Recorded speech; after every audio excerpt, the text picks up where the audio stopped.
Well, hello everyone, and welcome to CoSN's Student Data Privacy Leadership webinar. And thanks for those of you joining us here live, as well as our podcast listeners. I'm going to go ahead and get started. I'm delighted to be here today. I'm Lynette Attai. I'm the Project Director for CoSN's Privacy Initiative and Trusted Learning Environment. I'm also a privacy consultant working with organizations, supporting them across the globe, or around the globe, I should say, around their privacy obligations. I am thrilled to be joined today by two of our data privacy experts who I'd like to ask to introduce themselves.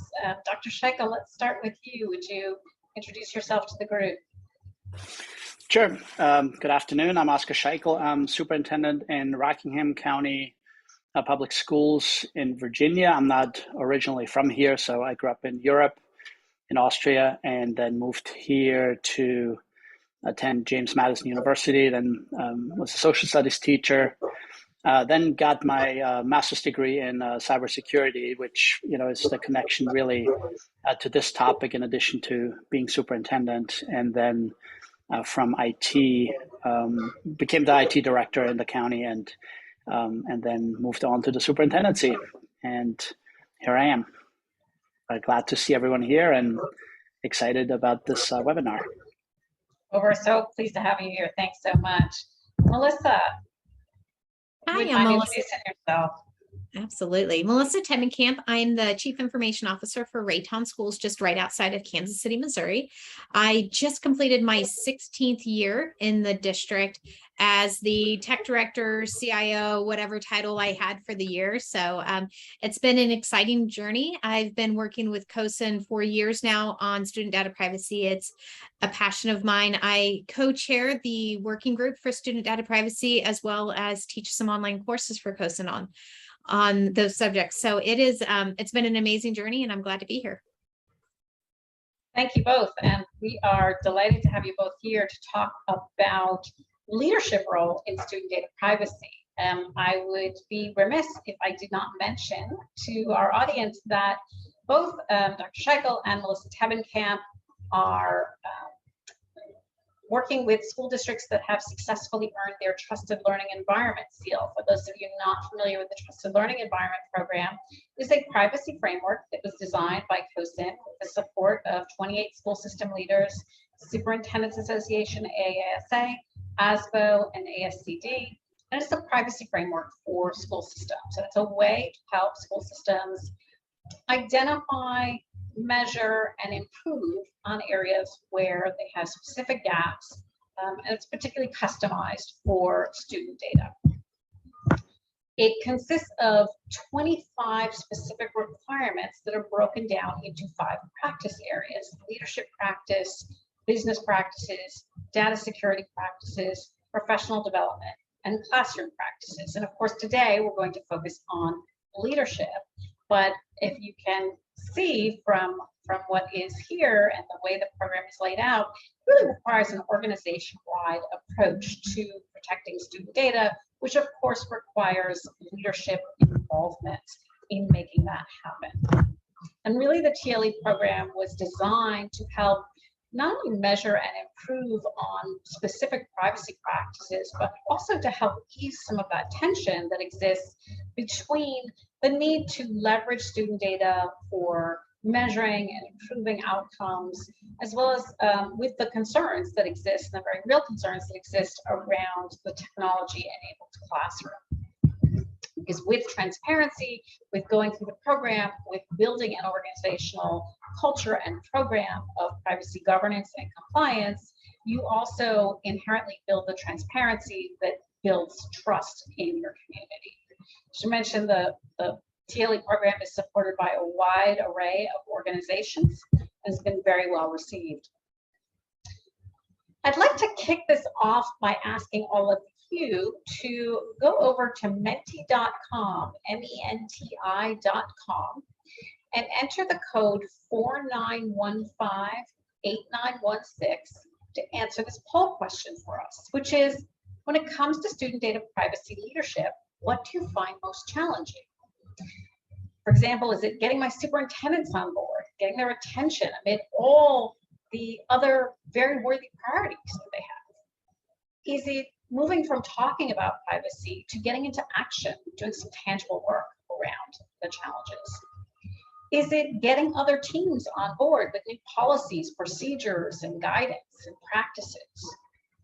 Perhaps your challenge is keeping up with the changing technology landscape, or perhaps it's simply managing your own data privacy obligations amid all of your specific other obligations and other worthy projects that you need to pay attention to. So go on over, if you will, and participate in the poll, and let's see what is most challenging for you.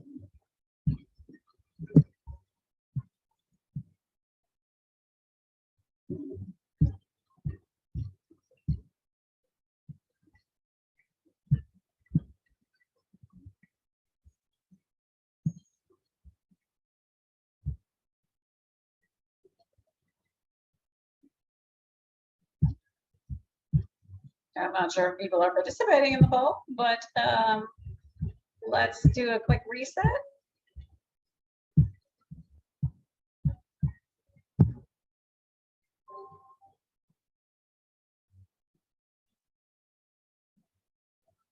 Well, as always with technology, webinars where we're dealing with technology, technology might be failing us. So we're just going to assume, for the sake of this conversation, that maybe everything is a bit of a challenge. And we will try to address many of these challenges as we go. So to get us going and helping to resolve what we're going to assume are all the challenges that people are facing, Melissa, would you tell us a little bit about Raytown Quality Schools? Get us kind of situated in Raytown. Absolutely. So Raytown is considered a tier 1 suburb of Kansas City, Missouri. So we are actually a unique district, and the way that Missouri does districts, we consolidate, we reorganize. We are not landlocked by a city or a county as some other states are. So we actually have 3 different cities that feed our schools. And then those cities also have their own school districts as well, or their own school district. So we're kind of this interesting mesh of community. We do have Raytown proper, but we have 2 other cities that feed into us. We have 8 of our schools that are actually in Kansas City, and some of them are really close to what we would consider the urban city life. And then we have some that are more on the outskirts and suburban. So technically a tier 1 suburb. We have a fluctuating enrollment, so anywhere from 8,200 to 8,700 students, which is really interesting to staff for, but that's due to transiency rates and just people moving in and out of suburbs into the city. We are sitting around 67% free and reduced lunch with our student population as well.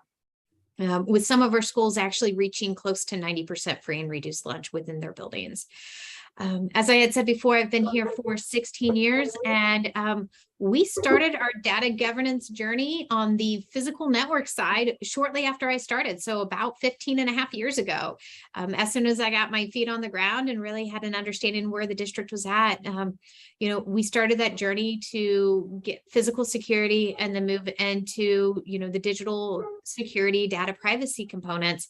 And so it's been a long road and a great journey for us. Thank you so much. Dr. Scheichel, tell us a little bit about Rockingham Public Schools. Yeah, so Rockingham County is in the western part of Virginia. So we are in the Shenandoah Valley, about 2 hours from Washington, D.C. We're the 3rd largest county in Virginia in terms of square miles. And so it's broadband is a huge issue here still in this rural community. We recently partnered, so there's a project underway in the Valley in which current electric utility is running fiber out into the community for their own purposes, but they're going to lease basically the middle mile to ISPs. And so anyone then who currently doesn't have access to broadband over the next few years will have the opportunity to have access to broadband for a reasonable fee. And it's it's funded to a large extent by state grants, but also by localities. So as a school division, we contributed about $5 million to that project. The county government did the same. And then the state contributed a significant amount because, again, we're a one-to-one district. We went one-to-one with Chromebooks 7 years ago. And for students, during the pandemic, that's still in a community that's widespread and so rural, a significant challenge, right, to reach kids remotely. Virginia now allows as many as 10 unscheduled remote learning days in lieu of no day. And so if we want to take advantage of that, we have to also provide those services. Again, we're a rural community. We surround the city of Harrisonburg. Population in Rockingham County is about 80,000. We have 11,000 students. And so it's a pretty good sized school division. Free reduced lunch percentage is somewhere around 40%, but it fluctuates widely. There is significant growth in the community close to the city of Harrisonburg.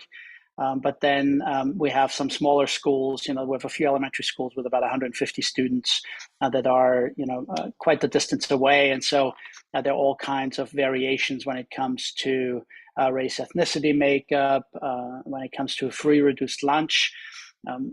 Over the last decade, the community has increased in diversity for sure. We have students from 60 different countries speaking 42 different languages. Harrisonburg is a refugee resettlement center. And so that, of course, affects the city significantly. They have the highest Yale population in Virginia as a percentage, but of course that also affects the surrounding community. And so for us, a great opportunity obviously comes with challenges as well, but it's definitely a changing community. And so with our one-to-one, we convinced our funding body, the Board of Supervisors, to fully fund it. So we didn't want to rely on any grants. We made sure that we had ongoing funding for it every year. And as part of that, when we had meetings with parents, the first topic that inevitably came up is, well, if our students have access to all this technology, how are you going to protect their data, their information? How do you protect them, from all the things you encounter on the internet that aren't really helpful psychologically or developmentally for students? And so this became a huge topic. And again, back then, of course, this, when it came to security, it was still a little bit the Wild West where, we would have our team of network guys and we'd have all kinds of different systems set up internally that just we learned on the fly, and to make sure that we had intrusion detection systems and all those things in place. But again, there was very little structure to it. It's just because we all were into that and the IT department. And so, of course, then again, as you become more and more connected with so many of the tools, it really required us to take another look. And and then the TLE-CL certainly was one of the avenues that was really promising. And so the technology director in our school division that followed me in that department, he undertook that effort. And so it was a really quality effort. And because it's ongoing, it never stops. It's really something that we appreciate being part of and that we can share with other school divisions. Well, thank you for that. No shortage of complexity or challenges in both of your districts. And so within all of that that's going on around you and within your district, how did you move and when did you move from talking about student data privacy to getting into action? What was there a moment? Was it a continuum? And Dr. Schaikel, I'll start with you, and then Melissa, I would love to hear from you on this. Yeah, I think again, the moment that made this part of the structure certainly was our move to student access to devices away from the schools, going one-to-one. I think that really meant that we have to make structural changes to really make that part of what we do every day. Prior to that, we certainly talked about privacy, right? And we talked about data security and all the different things that can be done. But that really then created a need to, for example, have a process in place to evaluate every application that ends up on a Chromebook, or for the youngest grades on an iPad, how we would ensure that industry standards are met by vendors to protect student information. Certainly the legal landscape changed at that time as well, with more and more protections, of privacy that go far beyond, FERPA. There's so many other things that had been in place, but again, they were more easily managed with computer labs in the buildings. And so as that, again, the devices made a move off campus, we had to take that much more seriously. And I think that was certainly the moment when we said, we have to, again, like everything we try to do, we do best practice.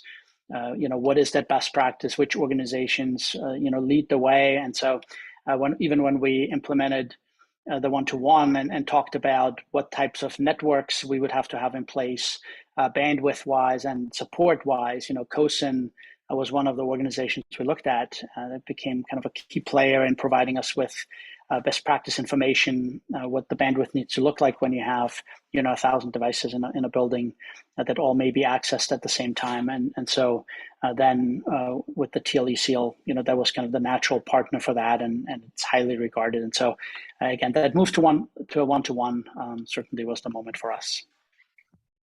I often say that I don't think the general public appreciates this, but networks that school districts need to operate are likely much more complex than those of most medium and even large size companies, and yet done with none of those, not the benefit of that level of resource. Melissa, tell us about your, I refer to it on the slide as your aha moment. Was it an aha moment, or was it a series of moments and a slide into action? How did it look for you? I will say my aha moment was 16 years ago. So I come from a unique background. I do have a master's in education, but I have a master's in educational technology. So I'm certified K-5 in the state of Missouri, and I had all of the intentions of going into, the classroom. And I had an amazing professor who said, hey, look, technology seems right up your alley. Why don't you give this a try? And so then I started down that path. And after my master's, I worked with the consortium, and then I went straight into administration in the school district. And during my master's, I wasn't 100% focused on the instructional practice, but also the systems and security side of it. So it was a very unique program that allowed me to bridge that operational and instructional side. And so I say that to say, when I came into the school district, we had well over 450 applications. This is 16 years ago. We had a tremendous number of computers. We had a district-wide Wi-Fi network that didn't always work right. And we had all of this access, but there was a gap in the security of that access.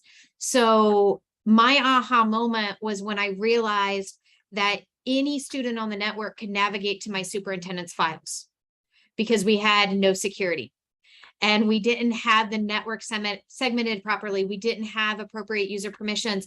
And so we started working on that logical and physical security of the network. And that became a natural progression. Okay, if we have all of these devices, we have all of this need for security, we're going to start making changes. And I started moving cheese. And sometimes it's really, really hard, because to gain that security, you have to take away the way that we used to do things. It changes that. And there's no way we could support 486 apps, I think, is where we're at with software. And those were manually installed programs back in the day. And so we started reducing the number of programs. Well, if we're going to reduce the number of programs we have, we need a vetting process. Well, if we're going to go on and vet, why don't we go on and vet these things to go with it? And it was this natural progression.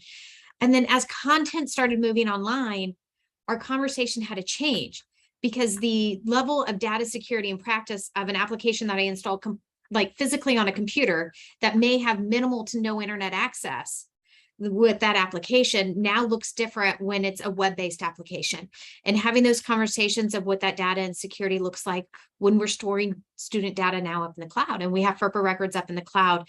And I think it was a natural progression of conversations where I think it wasn't necessarily the aha moment for me, but it was that aha moment for the organization. is when we started looking at resource utilization. And are we paying for 5 resources doing the exact same thing? What is that utilization of that resource? What is our risk? What is the data privacy piece? And really answering all of the questions about our resources and how they're aligning with our curriculum and how are we using them? And what does that look like to our student population that is transient?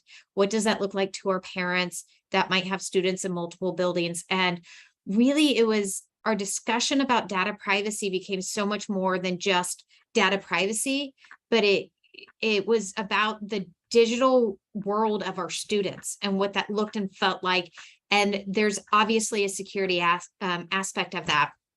And I think it might come up in a question later, so I'll just refer back to it. But, we had a really big application that we were rolling out. And this is like when I think it solidified in my district and in my leadership team. And the company would not sign our data governance addendum because they didn't offer data breach insurance. And we went round and round and round with them. And we were just a few weeks before school started. We had already put everything up in the sandbox and the pilot system. When we were ready to roll, all of my teachers had already done the work to prepare for the start of school. And then we had to say, we can't do this. And obviously there's pushback. But then when our lawyers and our underwriters and those support structures in our district, those outside authorities came in and said, no, that's a really bad move for you guys. We don't recommend that you continue with that program. That's when I think that the credibility to the program we have and why it's so important was solidified. And that was the aha moment for the district, that this really has a purpose. And we're really going to be in a good place if we follow our processes and procedures, and we really do make this a priority and not just say, we can make an exception. So I think it was a series, but it's definitely a continuum. And I tell people a lot that you're not building the culture overnight. So give yourself some grace and give yourself time, because it really does take time to get to that place. And then I want to say congratulations on your recent TLE, because that is awesome.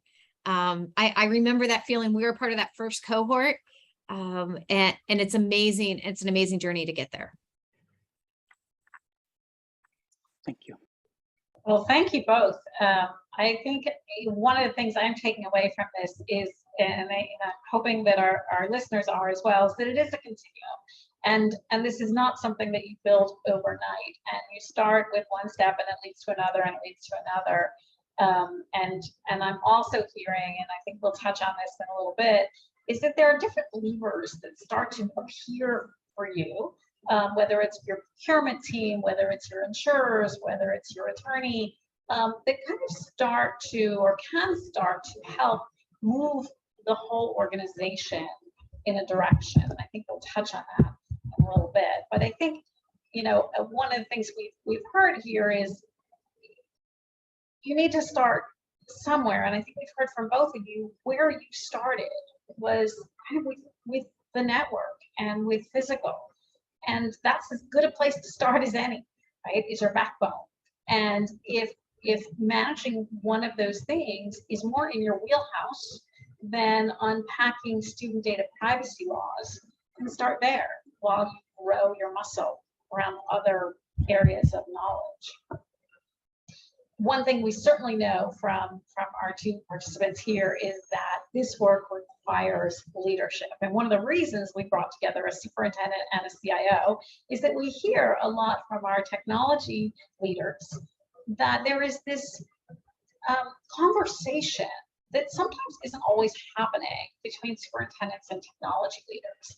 And so we want to start to have that conversation here and demystify and kind of look behind the scenes from each of their perspectives as to what is needed. Because a leader on privacy is needed both at the superintendent level and for the technology leader. But everyone in the organization has a role to play in protecting student data privacy. This isn't the job of one person. The role of one person is to lead, and perhaps the role of one person is to build in collaboration with others an organization-wide program. But if everyone's not rowing in the same direction, it's not going to work, or it's going to be this constant uphill battle. So I asked Dr. Scheichel and Melissa to kind of sit down. I've got a little picture of an office here, sit down in their office and tell us, let's start with you, Dr. Scheichel. what is your role in privacy leadership? How do you encourage an organization-wide culture? What do you see as your... Yeah. Well, I think as superintendent, one of the biggest roles I play is to make sure that I am part of the leadership team, that, the data privacy team, for example, in our school division, we made sure that not only I am part of it, but the two assistant superintendents, both the assistant superintendent for leadership and academic support and our assistant superintendent for innovation and learning. And not that we necessarily contribute the most technical information to it, although I, again, with my background, have a little bit more credibility in that field, but it's what we pay attention to is what others pay attention to. So if I simply give lip service to something, but then never show up to any kind of events or any activities that are related to that, that sends a message, right? The absence of the superintendent is recognized just as much as the presence is. And so for me, it's really important, again, to talk about this, to make sure that I can have an intelligent conversation around the topic with people in the field, but also, with teachers to understand what they're dealing with, what parents are dealing with, and to be part of the process. And the leadership role, even if ultimately, how we prevent certain attacks or how we protect student information, from accidental disclosure, whatever it may be, those are things that others handle. So I don't sit there and say, well, here's how you do that, and here's how you do that.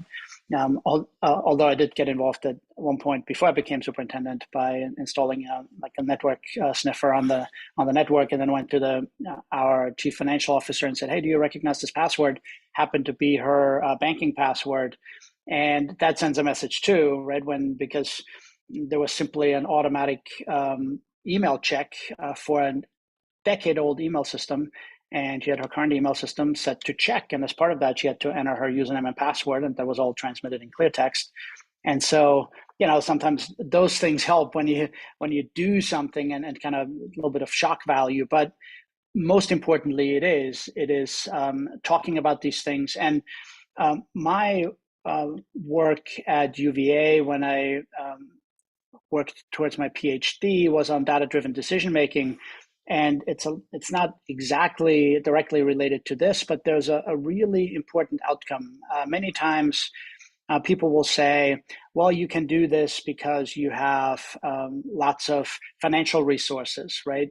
Or your large school district, or whatever it may be. And so when I looked at school divisions that really do an exemplary job in data-driven decision-making, so using data to inform decisions, right? Students aren't numbers, but we need to have solid information to drive our decisions.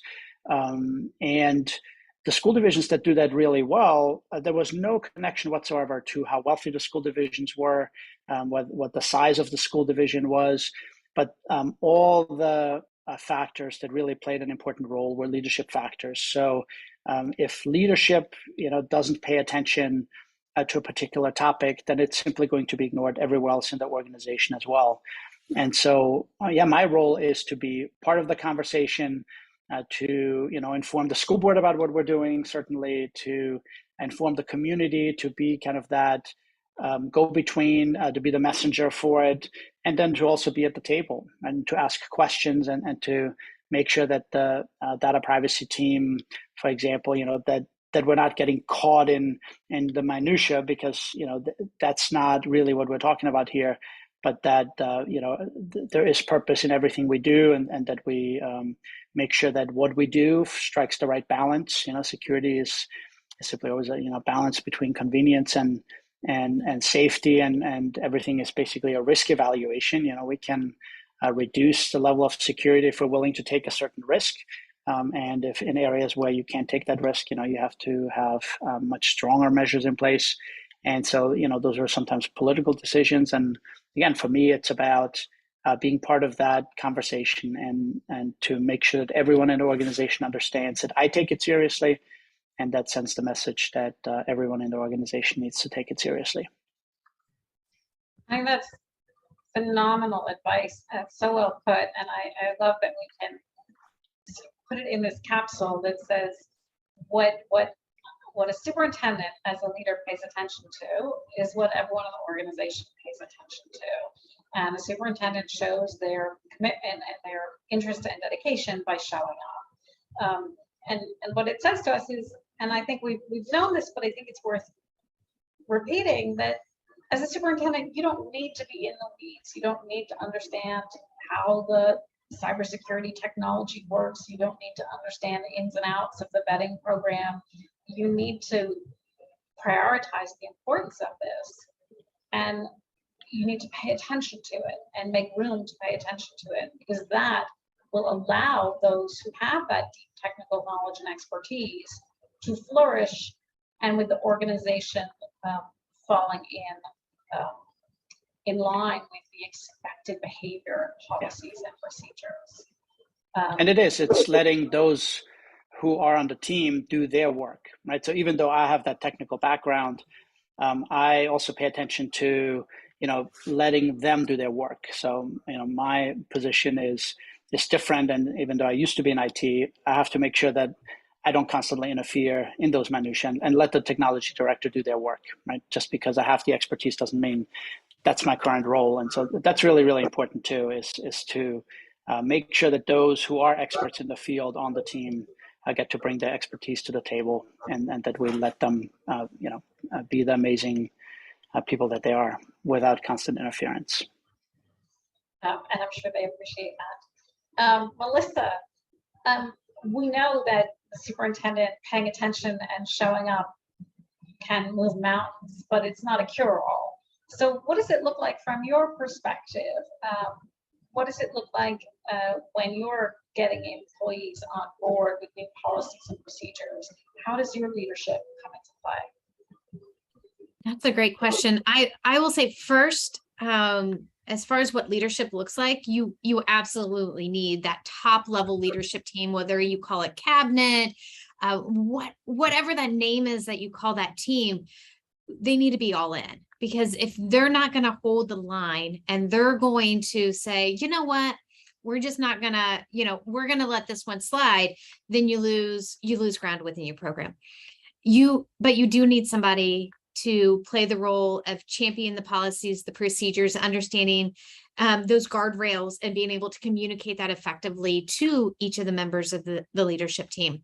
And I think onboarding is just really having that honest discussion about where the district's at, where the priorities are, what that process looks like, where those lines are. You ask a question very near and dear to my heart, because I have turned over our cabinet within our district. Of the 8 of us, 6 positions are brand new this year because of retirements. We were a very well-established leadership team, with most of us being together for at least 8 to 10 years. And when one retires, guess what? Almost everybody else is eligible as well. And you have this turnover. And that was a big question I had in the middle of last year. How do I maintain our culture and our priorities with everybody new coming in?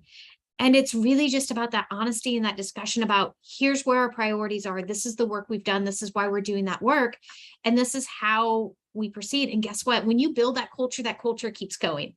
So my associate superintendent of instruction last year was amazing. He would do walkthroughs through buildings. And if he saw a teacher using an application that he wasn't familiar with, he checked our approved apps list. If he didn't see it on the approved apps list, he emailed me about it and asked me if I knew about it. And then he had the discussion with the principal. Talk about leadership buy-in. And it wasn't just a one-time thing. It was throughout the year. If he saw something that he wasn't familiar with, he was talking about why, because it was a priority and it was part of our practice and it was part of our culture. My new associate soup, which we've changed titles, but same position, he's still coming to me with contracts. We're still going through that process. That was handed off. That was enough of a priority that my former person handed that off to the new person and said, this is our culture. This is how we do things. And then I reinforced that at the beginning. And when you build that culture, it continues to go, but it doesn't happen overnight. What leadership looks like is holding the line and talking the talk and keeping it a priority. And when we have challenges, being open to having those conversations about what is the risk? Is this risk something we can mitigate? Politically, where do we need to be at this? Sometimes, and I hate to say that, sometimes that does have to be the response. Politically, what's the impact? Then how do we mitigate risks? What is the best for our children? And I will be honest, if we turn every conversation to what is best for the children, then you get at a good place. And what is best for our children is to keep them safe physically and digitally. And when we start looking through that lens and we hold that sacred, the culture moves with you and you get to a really, really great place in data governance and data security. And I will say leadership and data privacy does not look like me talking about data privacy in those terms every single day. Leadership and data privacy looks like me understanding the impact to instruction and where, when we align with solid data governance practices and instruction, where instruction can benefit, and then me being able to articulate that. And if I don't have the skill set to do that, finding somebody to help me do that. Because when we have sound data privacy practices, we are not just winning in data privacy, we're winning in so many different areas as well. And being able to articulate the motivators for everybody on the leadership team, and then in the district and how it's best for the children, that's what it looks like. And it's not me hounding every day about, no, we can't use that resource because of XYZ. It's about looking at our instructional goals. It's looking at how we want to innovate, and it's finding solutions and figuring out how we succeed in educating our students and keeping them safe and keeping them a priority and doing what's best for them and keeping the threat of data privacy as we do it. And I can't stress that enough. It's looking at the impact of what we do and how we can succeed and aligning our data privacy work with that. And it almost is a companion. It's like a sister or a brother to the work that we do in every other piece. What my instructional team found the value of the vetting process. Because guess what? Now we're reducing the number of resources we have to support, the number of resources we have to train on, and the number of resources my students have to learn, because these three resources really do the exact same thing. Or we just invested all of the money in this resource, and guess what? These over here are being used. Well, if we have a vetting process, we can start weeding that out, identifying the teachers who are having a hard time adapting to the new resource, and then provide the professional development and support that they need. When we do this right, everybody benefits. And it's not about just data privacy anymore. It's about that culture that holds what we do with our digital resources sacred, and we wrap fully around that. Thank you for that. So well said.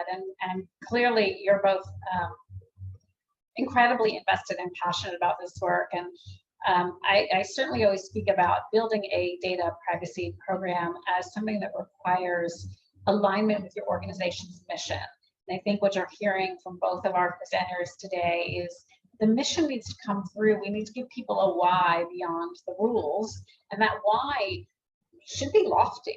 It should be important. It should be important enough and big enough for us to use that as a touchstone and a lens through which we push decisions, because then what happens is what Melissa is describing. The entire privacy program becomes so ingrained in the culture that people start to see the benefits of the program to their own work. And equally important when building procedures is to make sure that you understand how people work, because we are, as we said earlier, taking things away, moving things around, changing the way we do things, and change is hard. Organizational change is doubly hard. So understanding how things are done, trying to make the change as organic as possible to existing procedures, making change in partnership with those who will be most impacted in alignment with a lofty mission of the organization can help bring deeper meaning for people. And we need meaning in addition to it's the law or it's the rule, because that only takes you so far. So thank you for that from both of you. That was, I think, incredibly valuable. I'd like to drill down a little further, a little deeper.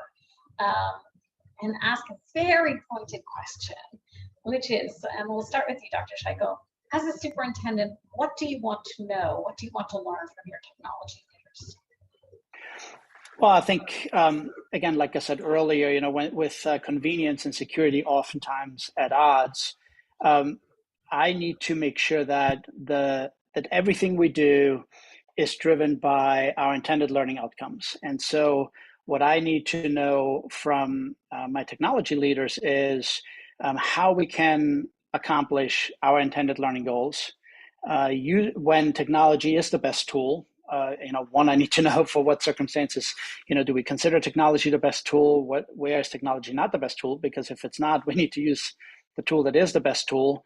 So, and oftentimes that's a conversation really between technology leaders and others in the division. But the technology leaders then need to provide the information how we can accomplish those intended learning outcomes with technology where it is the best tool. So it's about making things happen when we have to consider, a certain process maybe not being possible. I need to make sure that there is, serious investigation into what alternatives may exist in the technology world, and then working with instructional leaders, to talk about what other non-technology tools are available. And so it's oftentimes, again, it's more the technical information combined with instructional information to determine what needs to be in place that we can accomplish the goals. Because our intended learning outcomes, they are the key to what we do as an education institution, and now we need to accomplish them. And so, again, if technology is one of the tools, then we need to know, there's always more than just one approach, right? And so it's that evaluation process. It's involving students in that process. How are they going to involve students? And then again, what are the technology tools we need? What policies and procedures need to be in place or need to be modified? And it's bringing that technical expertise with the willingness to have conversations with instructional staff. Now, sometimes we have a great combination. So the previous technology director in the school division, for example, was a math teacher before he became technology director, and he was an instructional technology resource teacher. So thinking in instructional terms came, naturally to him. And that's not always the case, right? So you may have a database administrator who really lives in SQL world and doesn't really understand kind of the human element of education because they're used to just writing code for databases. And so then it's really important that, there are solid conversations with an instructional team so that, requirements are properly translated. We know this from, many conversations with end users when someone says, hey, I need this program to do this. The most important task is to actually find out what they really want, because many times they say, I needed to do A, B, and C. And so then you write them the program that does A, B, and C. Then said, that's not what I need. Well, that's what you said you need. Yeah, but so you have to, again, the translation is really, really important. And so technology leaders, they need to provide the technical expertise, but also they need to be willing and able to have conversations with instructional staff so that we find the proper balance, where our intended learning outcomes can be achieved, but without compromising our, key responsibilities to data security and data privacy.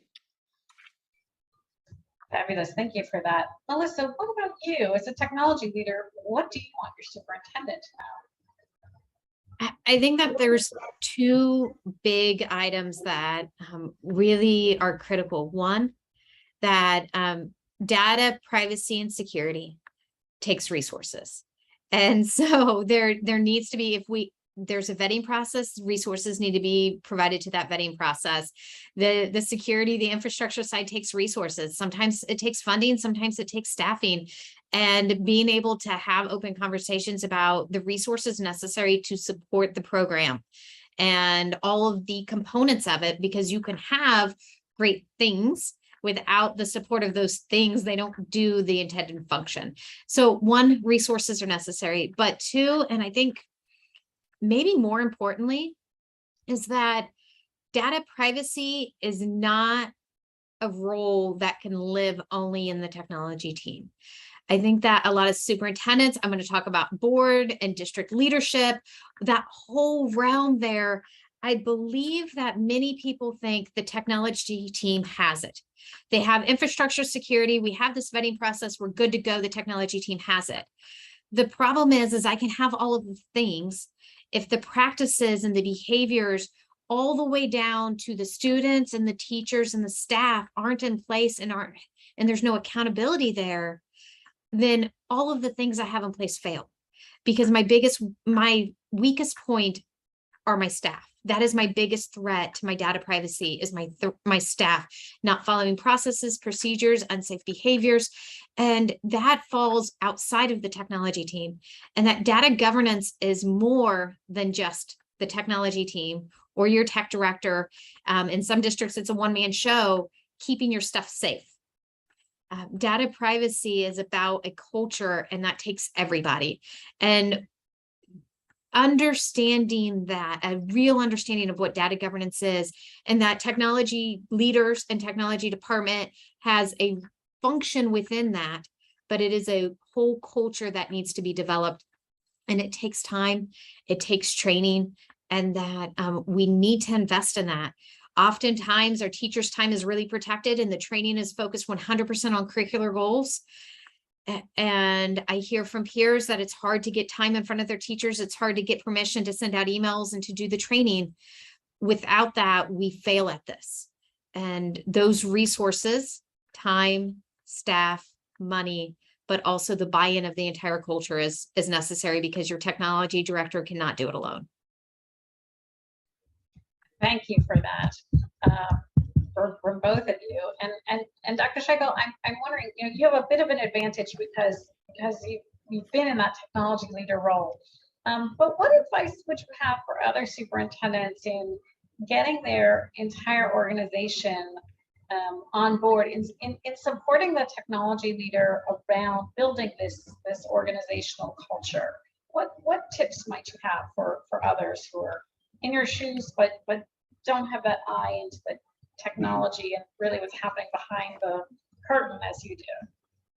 Well, I think again, it's critical that the technology director, one, is at the table. Right? So it doesn't just go the other way where I'm part of the data privacy team, but that in all the things we do. So in my executive team, for example, the technology director is not part of the executive team. That's simply the two assistant superintendents, chief financial officer and chief HR officer. But whenever we have a topic that may involve technology, then we invite, IT to the table, because again, these aren't decisions we can make. It's important to have,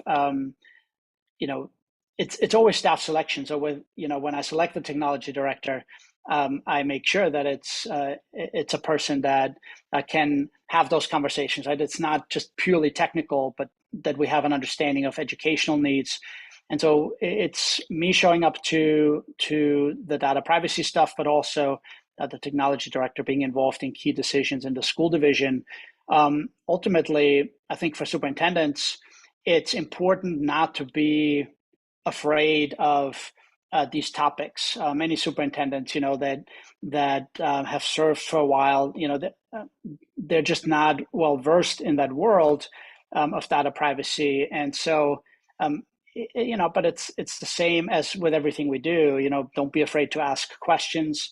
Don't be afraid to look silly at times because you're asking a question that anyone in the IT department may just chuckle at. It's okay. But if you don't ask the questions, then you'll never get the answers that you have to have. And so, for superintendents, it's really important. And I think most superintendents understand this, right? So finance is a key piece, and, community relations are a key piece to what we do as superintendents. And the financial impact of lax data security standards can be enormous.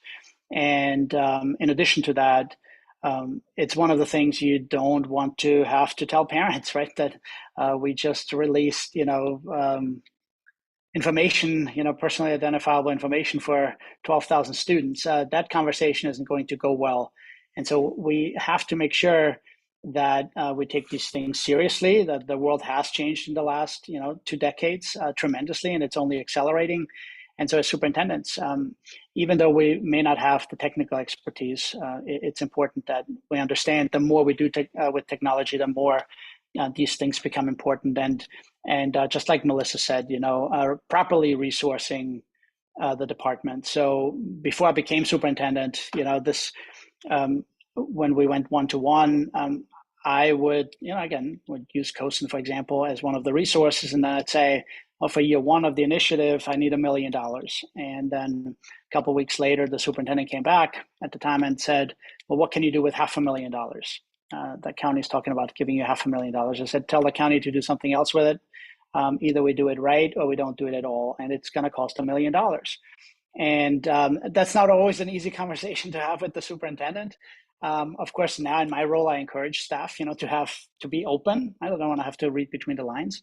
But that's what it took. And I said, if you want to do it well, here are the resources you need. We need to have a certain level of network bandwidth, and we need to have, the staffing, at each school. We need to have also, instructional staff that can help teachers with implementing this. And ultimately, we got the $1 million. So the resourcing is key. And it made all the difference when we went one-to-one. We had looked at all the cases where it was done successfully. We looked at many cases where it wasn't done successfully at all. And the difference is, again, it's leadership practice, but also, proper resourcing. So we can't just expect the IT department to, just perform miracles every day. They perform small miracles daily, larger miracles on occasion, but that shouldn't be the expectation, right? Because not only do you burn people out, but it's also, it increases the chance for something to go wrong when you're constantly operating on the limit. Well, I thank you for that. I appreciate the examples, and I would imagine that for most technology leaders, if your superintendent comes to you with maybe a basic question about technology, I think rather than chuckle, most technology leaders are just going to be so grateful for the question and take that as an opportunity to build a partnership, or at least I certainly hope so. So to all the technology leaders listening, don't laugh too hard at your superintendent when they come to you with a silly question. It's an opportunity to build a relationship that is going to serve you well in the long run. And the reminder that the superintendent is accountable financially, reputation-wise, is all it is. While it's hard and while it may require some special knowledge, it is ultimately the superintendent who's accountable in the district. And so that is just all the more reason for superintendents out there to be engaged. Melissa, you've done a lot of work in relationship building in your district, and kind of with the support of a superintendent, you've built this culture, but again, the superintendent can't wave a magic wand and make it all happen. So tell us a little bit about your approach to relationship building in the district in Raytown.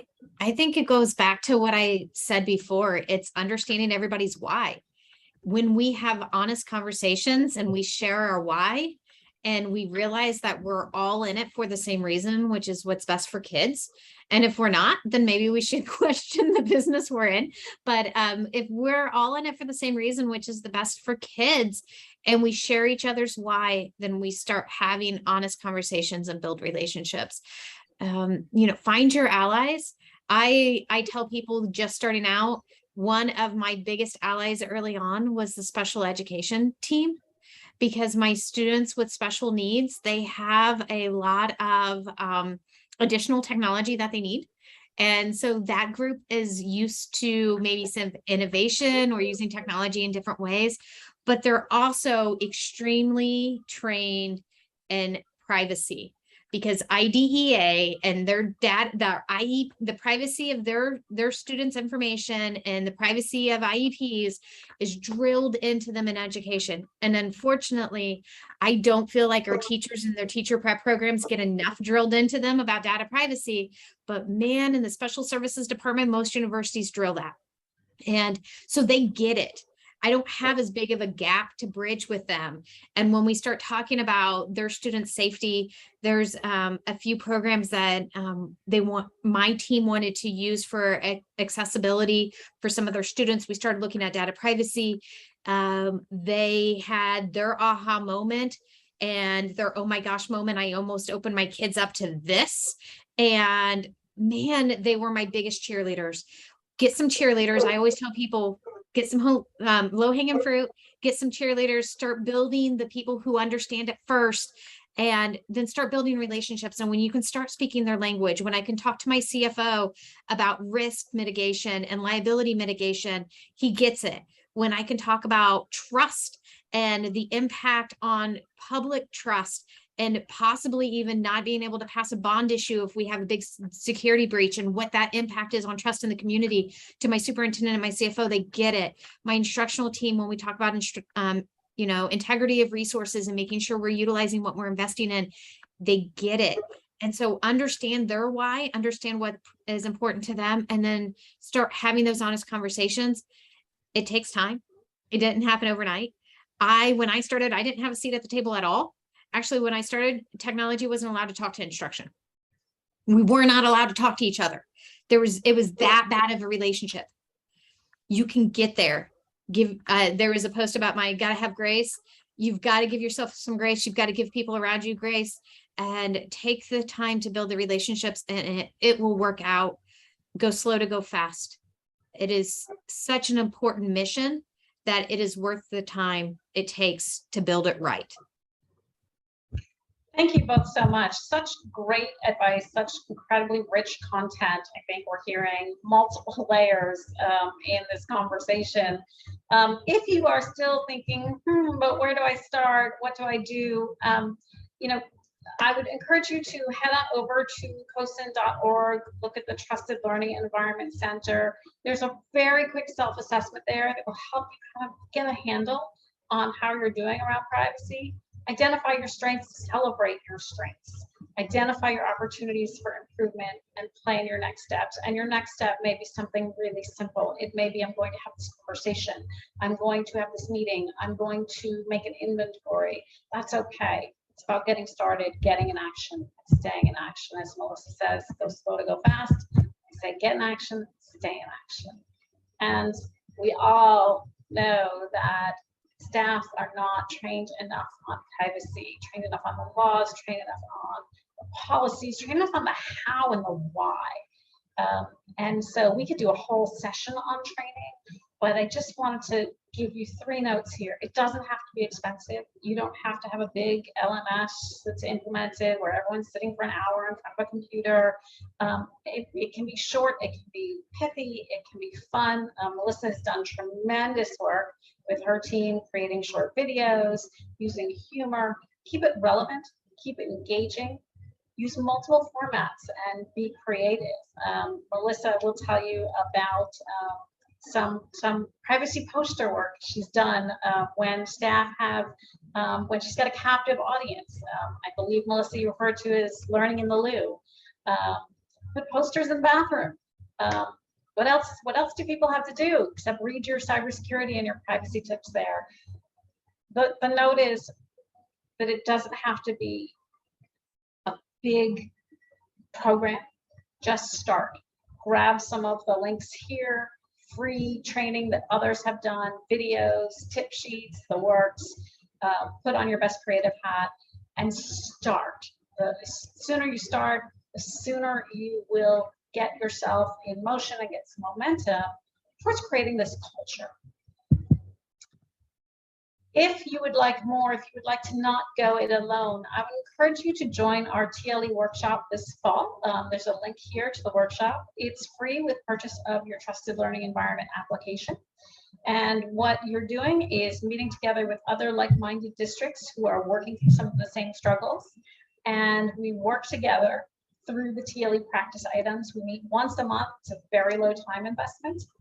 Across 7 months, we give you resources and just bring you all together to help you get some additional support on your journey.